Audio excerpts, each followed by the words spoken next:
The producer just said in my ear, back I-27. Do you know what that means? It's not the interstate. I'm guessing it's something to do with Jeb Burton. Yeah, why not? On board, 27 car, Jeb Burton, 11th in practice. Well, I went rogue, by the way, speaking of our producers, and I went on the internet. They're used to it, by the way. Adam. And I know, they basically are. They were not surprised by this. And one of the questions, I was on NASCAR Reddit. They do a live discussion as we do these practice shows. And one of the questions they had is about run the top as we watch Sheldon Creed and Jeb Burton try to go to the top. And how does it sort of come in and why does it suddenly start to work because Sheldon Creed is super loose? It's a combination of factors. The bottom there with the sticky stuff has to sort of heat up to a point and lay enough rubber that you feel like you want to get away from that rubber, so you start to search for newer racetrack. And then when you run the top here, you see how the black sort of goes up to the middle towards the wall. You don't want to jump that black there where the rubber is. That's sort of jumping the cushion. It's super smooth up there, but as the race goes on, as we run, you'll get closer and closer to that wall. Sheldon Creed is absolutely sideways in front of Jeb. And I feel like for Jeb, he's sort of being a little conserved right now in practice because you can get yourself in big trouble here as we watch a bigger moment. Whoa, real sideways. So he did that one time.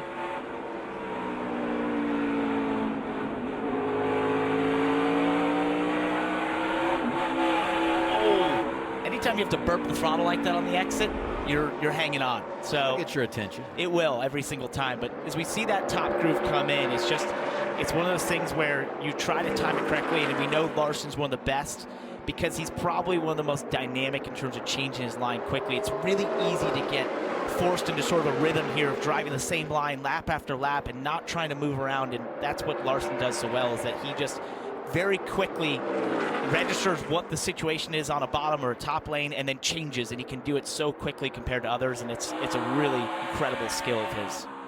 Larson fourth on the board, 72 laps run for the Cup veteran. 04.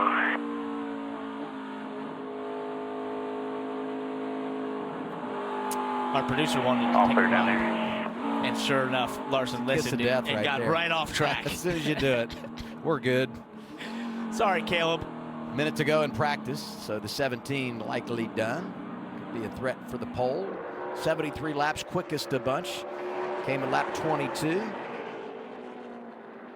Mayer, Austin Hill getting every last drop of practice with a minute to go.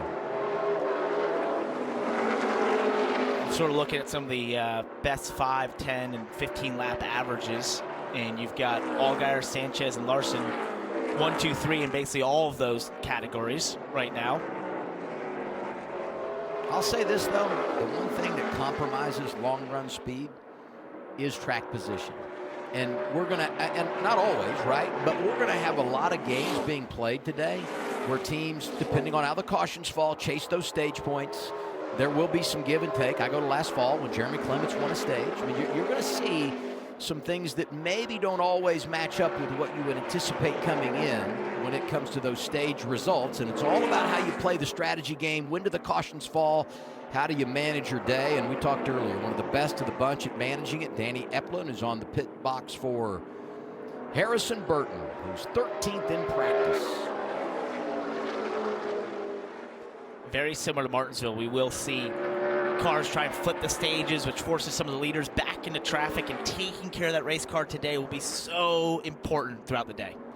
Practice 2 is done. 7 of our top 10 coming in this 25-minute session. Nick Sanchez leads the way. Qualifying coming up.